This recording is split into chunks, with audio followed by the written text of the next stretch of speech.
Hello everyone, welcome back to our video and this is your part 7 for research and publication ethics. तो हमने पिछले session में types of misconduct forms of misconduct को start किया था where we did falsification fabrication and plagiarism. तो अभी we are on the unit number 2. ठीक है, misconduct, falsification, fabrication and plagiarism and there are multiple forms of misconduct जिसे आज की क्लास में करेंगे and redundant publications also we would be doing in next session. तो आज हम और डिफरेंट फॉर्म्स ऑफ मिसकंडक्ट करेंगे. ठीक है, so other than falsification, fabrication and plagiarism, the another forms of misconduct which are usually done is intentional negligence, conflict of interest, data authorship, manipulation and misinterpretation of data, dual publication, salami slicing and reviewer misconduct. So previous session में बहुत detail में हम falsification और fabrication पढ़ चुके हैं, इनके बीच का डिफरेंस भी पढ़ चुके हैं, प्लेजरिज्म पढ़ चुके हैं, what are the different forms of plagiarism, right. Today we would be first doing intentional negligence. So now what is intentional negligence is, you are intentionally failing to acknowledge. आपने कोई काम किया, you are not acknowledging the previous work done by different author or different people and you are representing it as your own research. ये भी misconduct है. You are deliberately ignoring or omitting the citation of previous work. You are not giving a proper credit to the contribution already done. You are misinterpreting the other's work as in your original work. Conflict of interest. Conflict of interest हम इसको बहुत detail में भी पढ़ेंगे because ये अपने आप में एक बड़ा टॉपिक है. But today we would be, since we are studying the types of the misconduct, हम कॉन्फ्लिक्ट ऑफ इंटरेस्ट को छोटे फॉर्म में पढ़ेंगे. तो कॉन्फ्लिक्ट ऑफ इंटरेस्ट कब होता है? So let's take, there are multiple researchers या मल्टीपल ऑथर्स. ठीक है, तो कई बार होता है some people have more, they are more dedicated to the topic. उनको लगता है यही टॉपिक करना है, ये ऐसे ही करना है. What is this? It is a conflict of interest, right. even there can be two authors who are in relationship, means spouse, husband and wife है, rivalry है, competition company से है, right. So this is also a kind of conflict of interest.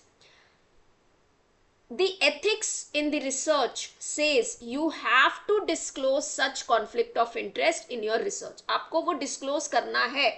So occurs when researchers' personal, financial or professional interests interfere with their ethical responsibility and objectivity. ठीक है, तो हम उसको क्या कहते हैं? कॉन्फ्लिक्ट ऑफ इंटरेस्ट कहते हैं. कॉन्फ्लिक्ट ऑफ इंटरेस्ट अलग अलग तरीके के हो सकते हैं. फिलहाल financial, non financial, financial and non financial को भी सब कैटेगरी में डिवाइड किया जा सकता है. That we would be studying in our detail session. Consequence क्या है अगर कॉन्फ्लिक्ट ऑफ इंटरेस्ट होता है? Biasness. So if I am having my own interest, उस रिसर्च में मेरा खुद का अपना कोई ऑब्जेक्टिव है, obviously it's a biasness. It reduces the research integrity, loss of public interest and ethical concerns. अब हम आते हैं data authorship. There can be 2 और more authors in the same research. Data collect करने वाला कोई और हो सकता है, एक्चुअल डेटा पे वर्क करने वाला कोई और हो सकता है. So there can be different authorship to the data. You have to clearly give that detail authorship in the research. आपको देना पड़ेगा.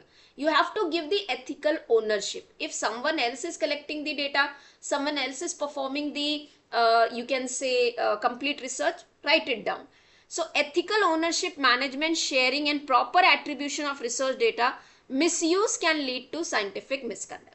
तो ये हमारे बेसिक 3 तरीके के, आप कह सकते हो कि रिसर्च मिसकंडक्ट है, फॉल्सिफिकेशन और आपका फैब्रिकेशन एंड प्लेजरिज्म के बाद. Now there is one definition जो आप अपने आंसर में लिख सकते हो. इंटेंशनल नेग्लिजेंस, OECD से, an intention to not to acknowledge the work as well as failure to acknowledge all researchers previous work and pass another researchers work as own. किसी और का काम आप इंटेंशनली नहीं दिखा रहे हो और अपना काम समझ के दिखा रहे हो, इसे इंटेंशनल नेग्लिजेंस कहते हैं. OECD, given by OECD 2000 7. Conflict of interest, failing to disclose any person's financial, professional conflict of interest, already explained you. Then comes your dual publication. अब dual publication क्या होता है? आप सेम वर्क को अलग अलग पब्लिकेशन मल्टीपल जर्नल्स के अंदर में पब्लिश करवा रहे हो without any proper acknowledgement and disclosure, that if you have done somewhere by the another name you are not disclosing it. ठीक है, डुअल पब्लिकेशन कर रहे हो. Why do people do it?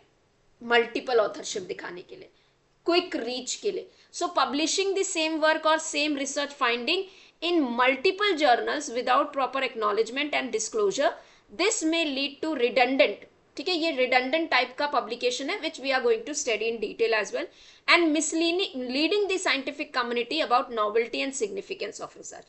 आप यहाँ पे भी दिखा रहे हो, वहाँ पे भी दिखा रहे हो, same method, ठीक है, same research finding, multiple research में, so this can create a misleading और misleading of the information या confusion create कर सकता है.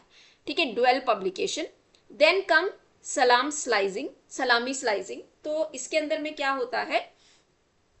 It is a practice basically आप एक पूरे रिसर्च वर्क को मल्टीपल, ठीक है, डिवाइड, मल्टीपल चीजों, मल्टीपल वर्क में डिवाइड करके मल्टीपल पब्लिकेशंस कर रहे हो. एक ही रिसर्च है, हो सकता है आपने डिफरेंट मेथड्स को यूज किया हो, आपके रिजल्ट मल्टीपल आए हो, आपने अलग अलग यू डिवाइडेड इट, टुकड़ों में कर दिया उसे, आपने टुकड़ों में डिवाइड कर दिया और उसे मल्टीपल पब्लिकेशंस में पब्लिश कर दिया. This is salami slicing. So it is unethical practice of dividing the result of one study और publication into multiple publication in order to artificially increase the number of publication count और citation metrics. अपना count बढ़ाना चाहते हो, reach बढ़ाना चाहते हो, artificial creation है, this is not actual. आपने वो actual एक ही research किया है. ठीक है, reviewer misconduct. So peer review plays a very very important role. So when you are sending your work to for the review, अगर reviewer misconduct कर रहा है, उसका अपना कोई biasness है, वो डिसऑनेस्ट रिव्यू दे रहा है, उसका अपना कोई इंटरेस्ट है, so it means he is not doing और he is not following the ethical standards. Providing biased और dishonest review about research manuscript और research proposal.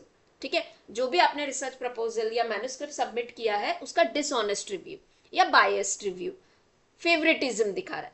So it involves favouring और opposing certain another author, manipulating peer reviews, disclosing confidential information. These all are reviewer misconduct. Then comes authorship. ठीक है, data authorship या authorship के अंदर में authorship क्या है? See, I may be a part of the research, a big research where I am responsible to collect the data. There can be authors जो केवल नाम के लिए आते हैं, जैसे ये सुपरवाइजर. यूजुअली रिसर्च करने वाला अलग होता है, सुपरवाइज करने वाला अलग होता है.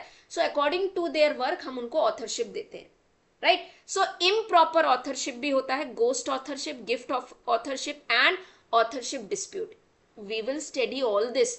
ऑथरशिप पे पूरा एक वीडियो होगा, डिफरेंट टाइप्स ऑफ ऑथरशिप और ethical issues related to authorship we will be doing in another video. Then comes duplicate और redundant publication. जब आप सेम कंटेंट को अलग अलग जर्नल में देते हो, सेम, तो आप यहाँ क्या कर रहे हो, सेम चीज है पर वही सेम चीज मल्टीपल जर्नल विदाउट डिस्क्लोजर.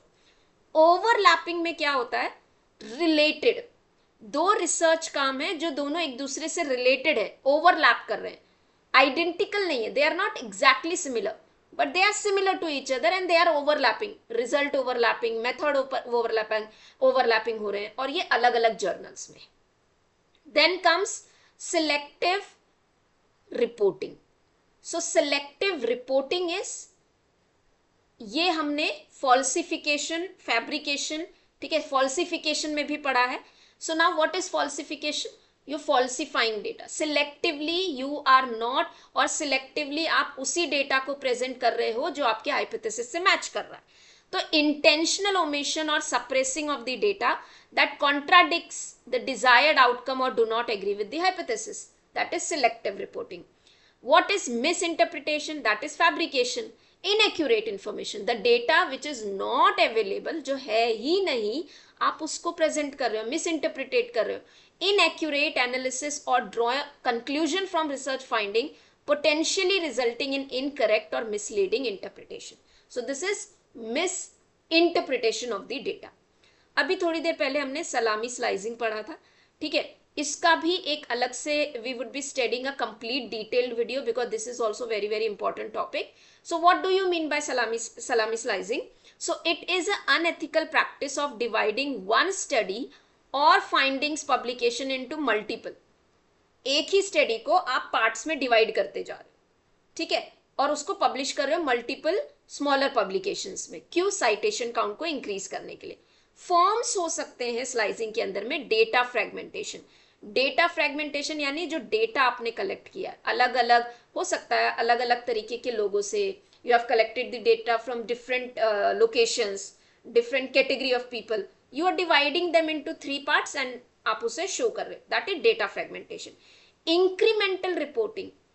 एक पूरे complete research को एक एक करके incremental, पहले इतना part research नए एक publication में डाल दिया, फिर इतना part, फिर to show that this is recurring.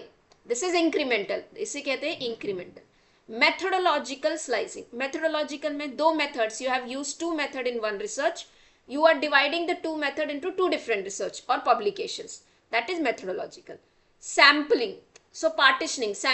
Partitioning is samples you have collected and research करते वक्त अलग अलग sample लिया आपने और वो samples में you must have find के different study की जा सकती है, तो आप samples को ही divide कर दे रहे. Maybe males की study you are publishing as different, females की study you are publishing as different, region wise sample you have collected, you are publishing it differently. So this is salami slicing के forms. Meditation. अब how you can avoid this salami slicing? Salami slicing, the stakeholders, researchers like researcher, journal editor and peer review can implement the policy discoursing salami. So you should not enhance or encourage salami slicing. तो जो भी stake holders होते हैं, researchers होते हैं, they should actually follow the policies which require a comprehensive rather than focusing on quantity, quality would be given importance. Comprehensive research though, comprehensive research means it should have something good base, छोटा छोटा नहीं. So promote the transparent and responsible publication practice. Transparent and responsible. Transparency होनी चाहिए. You should not duplicate. You should give the proper citation and so on.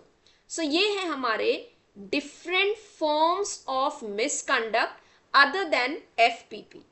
ठीक है, double FP जो कि हमारा है falsification, fabrication and plagiarism. Okay. After this we would be doing redundant publication in the next video. Okay. Thank you everyone.